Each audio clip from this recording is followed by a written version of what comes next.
Counter-Strike skins have been in the game for over 10 years now, and to celebrate that fact, we're going to be making the old head inventory. This inventory is for your fathers, your mothers, the people who wear the 10-year badge with pride. Starting with our knife glove combo, with the gloves, I just have driver's gloves black tie on simply because gloves weren't a thing back in the day, right? So a true old head, a true OG, doesn't care about gloves. He doesn't wear them. Only reason the black ties are here is because they kind of look like default terrorist gloves. For the knife, we have a factory new M9 bayonet crimson web pattern 243 with a beautiful centered web directly in the middle of the knife. This exact knife, the wear is .06068860. This exact knife is on sale for CS Float right now for $17,000. These crimson web knives, either on the M9 or on the Karambit back in the day, were extremely sought after in factory new condition. They rarely come in factory new. They are float capped at 0.06, sorry. So it's very challenging to get a nice looking factory new one. As you can see, even though this one is listed for $17,000, there is still some very noticeable wear along the spine of the knife there. But you cannot deny that this is just such a clean looking knife. Definitely a high tier collector's item back in the day. I really wish Crimson Web has maintained their prestige in today's knife market, but what are you gonna do? Moving on to our first Glock, we have the Glock 18 Candy Apple. Now, this is nothing crazy. This Glock, right, it's never been expensive. It probably will never be expensive, but you can't deny that it is super clean. It is very sleek looking, very easy to come by, and low enough wear to where it's flawless. The back of the gun is flawless. The top of the gun is flawless. Just a very clean Glock. And I feel like everybody had one of these at some point in the past. If you played Counter-Strike anywhere between 2013 to now, most likely you've had a Glock Candy Apple. That's the only reason it's on the list. Not because it's a high tier collector's item or anything like that. It's just a nostalgic, classic throwback Glock.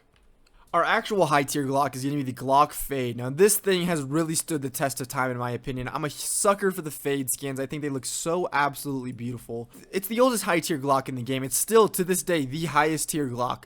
There has yet to be a Glock to come out to top the Glock Fade, to knock the Glock Fade off of its throne. I think they're around $1,200 right now, so it's definitely withheld the test of time. People still adore this thing. Really great Glock. Before we move on, a quick word from this video's sponsor. SkinsMonkey is an instant way to get new CS2 skins and make your perfect inventory. First, deposit the skins you want to trade, then filter for the skins you want, last hit trade, and the new skins will instantly be yours. SkinsMonkey is offering up to $5 free on your first trade. The more you trade, the more you earn. If you're looking to buy skins for cheap, SkinsMonkey offers a 35% top-up bonus if you use code Savimi at checkout. Check out SkinsMonkey and build your perfect inventory. Now onto the USPS, we have the Dark Water up first here. This is another skin that's really hard to get one that's perfectly clean. As you can see on the top of the slide there, where the bullets kind of fall, where the shells fall out of the weapon, it's kind of scuffed up still, but it still looks absolutely amazing in my opinion. I'm a sucker for these Dark Water skins. You know, we have it on here on the USPS, obviously we have it on the M4A1S, we have it on the Scout. I like the finish. It is nostalgic to me, very clean. Up next is the Orion. This might be my personal favorite USPS in the entire game, so I might have some, personal bias coming into this pick here. This gentleman in my Discord server asked me what my favorite old head skin was a couple weeks ago, and the only thing that could come to mind was the Orion, so I felt like I had to throw it on the list here. You can't deny that it's super sleek. I'm a sucker for orange skins, and this was one of the first good-looking orange skins in the game. Very cool. It's definitely withheld the test of time. And a little bit of an Easter egg for you guys. You can no longer unbox these out of the Huntsman case. The creator of the Howl is also responsible for making the Orion, so this skin was also taken away. You can trade up to them still, you just can't unbox them unfortunately. So if you guys are new to the channel, I am going to be giving away these Shadow Daggers Damascus Steel in minimal wear condition once we hit 1,500 subscribers here on my YouTube channel. All you have to do to enter is subscribe to my channel and join my Discord server that will be linked down in the description. Thank you guys so much. Back to it. Our second P2000 is going to be the Ocean Foam. This thing is phenomenal. I adore the Ocean Foam. I would do so many unholy things to get the Ocean Foam finish onto the USPS. This skin has definitely withheld the test of time. I think it looks so absolutely stunning, especially in the new CS2 engine with all the new lighting and reflection. Definitely withheld the test of time. Onto the P250, we have the Splash up first here. It is not breathtaking by any way, shape, or form, but it is a classic skin. I think it looks sleek. I think it looks nice. I like the old crafts where people put Fanatic hollows on the backside of the gun here, and the orange kind of splatters onto the Fanatic. I think it looks really cool. I think it's creative. I like this skin. Our second P250 is going to be the nuclear threat. If you guys were into collecting high tier skins back in the day, you know that a factory new nuclear threat on the P250, a souvenir version especially, was extremely sought after. Really a high tier skin in my opinion. I think they're still pretty expensive too, maybe around $400 or so. I'm not too positive. I think the skin genuinely looks good. It kind of reminds me of Ben 10, right? You got your Omnitrix or whatever it was. I like it. 12-year-old Sivmy, you know, he liked Ben 10. This would have been a cool P250 to own. Onto the dualies, we have the Black Limba. I'm a huge fan of these. If you guys saw my last video, my classy inventory video, these did make an appearance. I genuinely think they are a beautiful looking skin. Nonetheless, they fit good here too in this old head loadout. Definitely an OG if you rock these. I know I said they fit my classy loadout, but honestly, like if we were doing like a 45-year-old man's inventory, these would definitely have a spot in there. Onto the 5.7, we have the Kami. As you guys know, the Kami is an old skin, and in recent years it has gained attention for a certain female body part being able to appear on the back of the skin. I think it's very cool. I like pattern-based skins. I'm a fan of that certain female body part. So two cool things: pattern-based skin, female body part. Both of them on a gun. How could you not like this thing? Onto the Tech 9. It is of course going to be the nuclear threat once again. Same exact thing as I said as the P250. Extremely rare in factory new conditions, super sought after, especially the ones in souvenir conditions with cool souvenir stickers on them and such. I already brought up the Omnitrix, but if you really think about it, the Omnitrix is a top 10, you know, like item from any fantasy universe that I can think of in my head right now. And if you carry that level of prestige over to the nuclear threat, this is an S tier skin. Onto our Desert Eagles, we have the Cobalt Distribution up first. Beautiful skin. In my opinion, it has 110% withheld the test of time. I think it genuinely looks better in CS2 than it did in CSGO. The new vibrant blue with the metallic kind of glow off of it looks really amazing. It's kind of like a camo blue phosphorus in my opinion. It has the same exact finish in the dark blue spots that the blue phosphorus does, but with like an urban DD pattern overlaid on top of it. Very cool. It's kind of a 2-in-1 skin. Our second Desert Eagle is going to be the Blaze. You guys probably saw this one coming. This is the definition of an old head classic skin. Everybody wanted a Blaze back in the day. Some people have them now, right? Everybody wants a Blaze. I don't like how it has the new view model on it. I gotta be honest, I think I preferred the older view model. But as I say that, as I'm looking at it right now, I don't know. The Blaze kind of fits on the newer view model since the barrel is a little bit more chunky. The flames have a little bit more space to spread out and kind of, you know, be fire. Fire doesn't like to stay condensed, right? Fire likes to spread. It takes in oxygen, it's breathing, it's spreading, you know. I like the Blaze. I think it's a good skin. I understand that the price mostly comes from the rarity, not necessarily just looks alone, because if we're going just off of looks, I think this might be honestly a mid-deagle, but we'll have to see. Moving on to the Mac 10, we have the Candy Apple making an appearance once again. You know, exact same thing here that I said with the Glock. It looks sleek. If you're going for a red inventory, you might as well just throw this thing in there. Really catches the eye, right? You gotta admit, it is a clean looking skin. It's kind of a shame that we didn't get any juicers on the Mac 10 back in the day. A lot of other skins have some juice that are still juice to this day, and the Mac 10 I really just feel like didn't get the same amount of love. Moving on to the MP9, we have the Bulldozer up first here. This is a juicer skin in my opinion. It's very similar to the Candy Apple finishes, right? Just one solid color that looks super sleek. Only thing, it's very rare in factory new condition. These things back in the day were super sought after. People were paying up to $500, $500 for these things in factory new. I think they have withheld the test of time. I do think they continue to look amazing to this day. Our second MP9 is going to be the Hot Rod. Everybody saw this one coming. Such a beautiful looking skin. It has definitely withheld the test of time. It is still to this day one of the more higher tier MP9 skins. I mean, it's only $120 now, you know, versus like something like the Wild Lily that's $3,000. But that's only because it's a trade up skin. This skin here just looks great all on its own in my opinion. I know it does trade up, but objectively, if you just saw this, I feel like most people would be willing to pay a high price for it.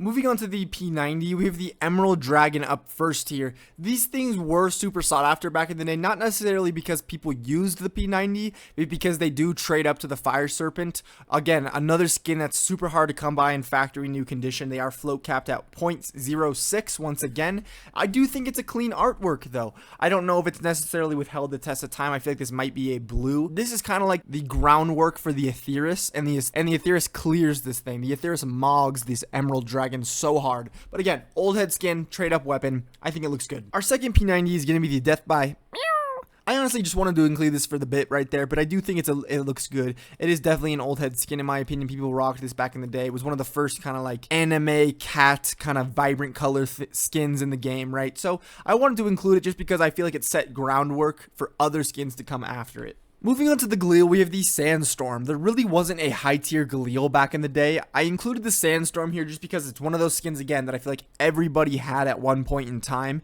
It is pattern based, which a lot of people can appreciate, and I know a lot of people did appreciate back in the day. So you can get ones with more tan, like this one here. You can also get ones with more purple, or ones that are all purple. I think it's a very cool skin. I don't know if it's technically withheld the test of time. I do personally still rock one. It's kind of a mid skin, to be completely honest with you. Moving on to the AK, up first we have the Fire Serpent, just an absolute classic skin, right? My very first video was an AK-47 tier list, and if I remember correctly, I absolutely shit on the Fire Serpent. I have since matured. In general, I'm not a huge fan of graffiti style guns. Giving the Fire Serpent some time to marinate, playing with it a couple times in game. I don't own one, but picked them up off the ground. I think it's pretty nice. Nostalgia does carry this thing a long way, I think. But just because it's like the first, really red AK, you gotta give it some points. Our second AK-47 is gonna be the Case Hardened. I mean, this thing just hasn't a legacy of its own, right? The first AK from the first case, and this is what they came up with. The most expensive AK to date. $1 million. Over $1 million. And amazing. It's a feat of its own. I really don't need to say anything. If you're not educated on the AK, please leave a comment down below, and I would love to tell you about it, but it is just, it's amazing. It's groundbreaking.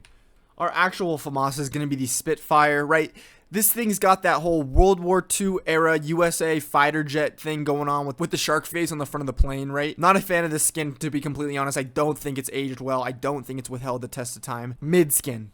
Moving on to the M4A1S, the hot rod's making its second appearance of the video, right? Take everything I said about the MP9 hot rod, apply it onto the M4A1S hot rod, but ramp it up by 4. This thing looks phenomenal. Almost $900 these things are nowadays. I think a little bit over $900 now, which is just crazy. I think in CSGO they were maybe $500, maybe $500. Correct me if I'm wrong down in the comment sections below. But people love these things in CS2.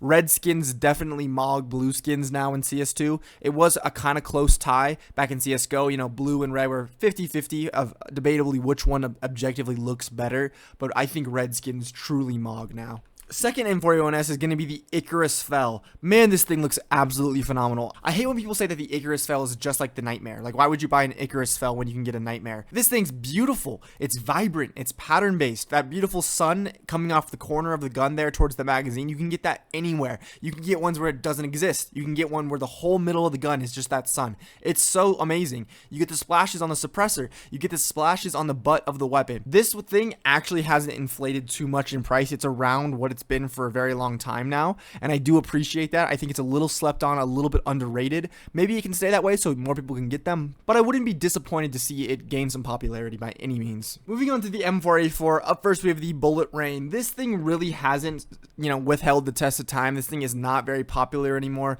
I couldn't tell you the last time I saw one of these, but correct me if I'm wrong. Back in the day, everybody was rocking one of these. This was a sought after skin. It's a red M4, right? I do enjoy the artwork, and I do like the little Easter egg when you go to inspect. You get the little guy down in the right corner there. I like the skin. I think it's a little, I think it's good for the time it came out in. It's a good skin, don't get me wrong, as far as like artwork skins go, because of course like the hot rod skins like that have withheld the test of time, but it's because it's just like a sleek design, right? It's not an art, it's just a finish on a gun.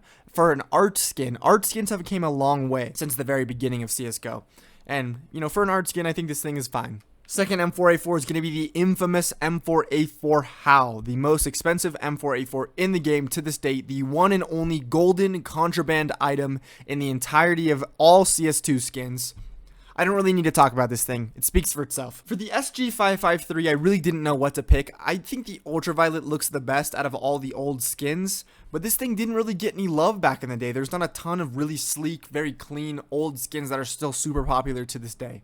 For the AUG, it's of course going to be the hot rod once again. We could go with the Akibara Accept here in its place, but I think the hot rod looks a little bit better in my opinion. Don't get me wrong, Akibara Accept W skin, amazing skin, anime girl, waifu, whatever you want to say, but hot rod clears. Onto the SSG, the Scout. I feel like the only fittable skin was the Blood in the Water. I know this skin has a bit of a reputation as being a trade up ruiner nowadays. Like when people hit the Blood in the Water, they get upset. It's super cheap. It's not expensive at all. It's like $70 maybe factory new. Maybe not even. Maybe it's like $50 factory new. I'm not too sure. But I think it's still a clean looking skin, right? It is artwork skin. The way the art is laid on the skin doesn't really feel like any other skin in my opinion.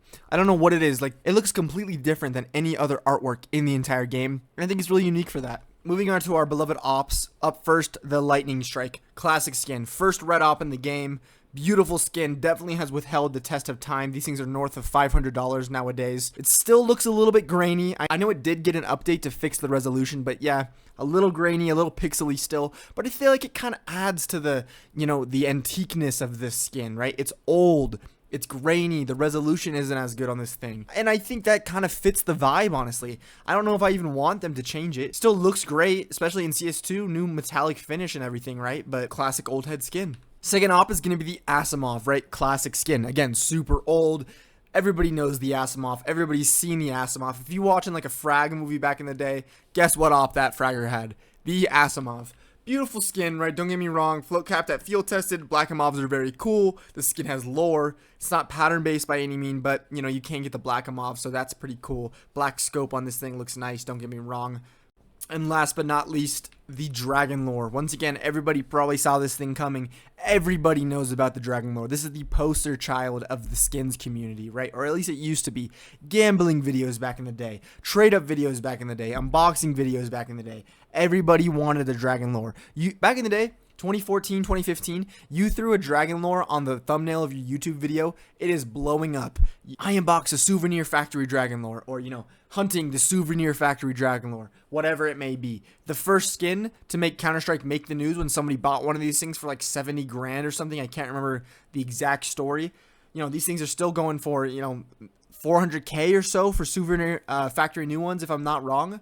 I mean, very cool skin. You cannot deny that. You can say it's overrated. You can say, oh, Dragon Lore, so basic. You can say whatever you want. You cannot deny what this skin has done for the game. As far as views, as far as, word of mouth, as far as getting eyes on the game. Very cool. If you guys made it this far, thank you so much for watching. I'm really having a blast with this new style of video I'm trying out where it's just one long live take and then I chop it up at the very end. I would love to hear your guys' feedback if you prefer this style of video or more towards the scripted, older style videos I used to make. And once again, before we go, at 1,500 subscribers, Shadow Daggers Domestic Steel are going to be giving away. All you got to do to enter, subscribe, and join my Discord server. Thank you guys. I'll catch you next time. Mwah!